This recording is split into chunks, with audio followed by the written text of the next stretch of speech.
Kanye West, Mariah Carey, Britney Spears, Amy Winehouse, Jim Carrey, Diams, Jean-Claude Van Damme, ils ont tous un point commun. Alors oui, ce sont tous des stars, mais ils sont aussi tous atteints de troubles bipolaires, comme moi. Alors qu'est-ce que c'est la bipolarité? Combien de pourcentage de la population est touchée? Est-ce qu'on est bipolaire ou on le devient? Qu'est-ce qui se passe dans la tête d'un bipolaire? Comment se traite la bipolarité? Aujourd'hui, je vais tout vous expliquer. Bref, c'est parti.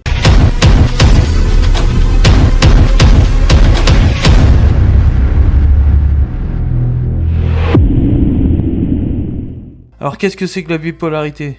C'est comme un gros trouble de l'humeur en fait. C'est provoqué par un déséquilibre des substances chimiques dans le cerveau. On passe de phase maniaque, donc période up qu'on appelle, à phase dépressive, donc down. L'épisode maniaque, ça va être une énergie décuplée, beaucoup de créativité, une facilité d'échanges sociaux, un sentiment d'euphorie et d'exaltation. Et au contraire, donc l'état dépressif, on va avoir des impressions de tristesse, une période de vide et d'intérêt pour les activités qu'on aimait auparavant par exemple. 1 à 2% de Français sont atteints de troubles bipolaires. Et j'ai lu quelque part que l'espérance de vie était réduite de 10 à 15 ans. Alors je sais pas trop pourquoi. Est-ce que c'est à cause du taux de suicide ou est-ce que c'est les cachets? Je sais pas, franchement je pourrais pas vous dire. C'est l'une des pathologies psychiatriques les plus graves qui conduit à des tentatives de suicide. Un malade sur 2 fera une tentative de suicide et 15% d'entre eux décéderont. Il y a aussi 15% de risque de transmettre la maladie à son bébé, enfin à son enfant quoi. La maladie est liée à une enfance ou à une adolescence difficile. Bon, je vais pas trop vous raconter ma vie, mais pour moi c'était plutôt mon enfance qui a été difficile. En gros, j'ai été battu par mes parents biologiques et je me suis retrouvé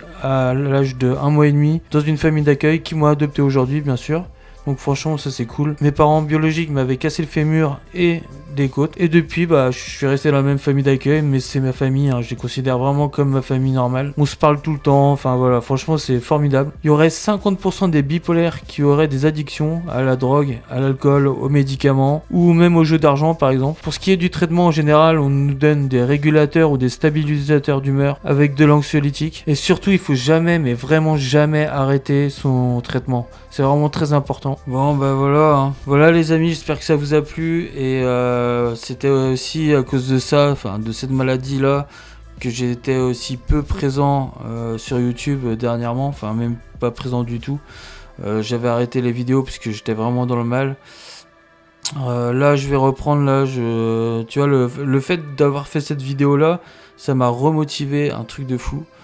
Donc voilà, j'ai hâte de reprendre les jeux vidéo avec vous. Ça va être cool, il va y avoir des grosses sorties bientôt. Donc voilà, j'espère que vous n'allez pas m'en vouloir. Et je vous dis à la prochaine. Ciao!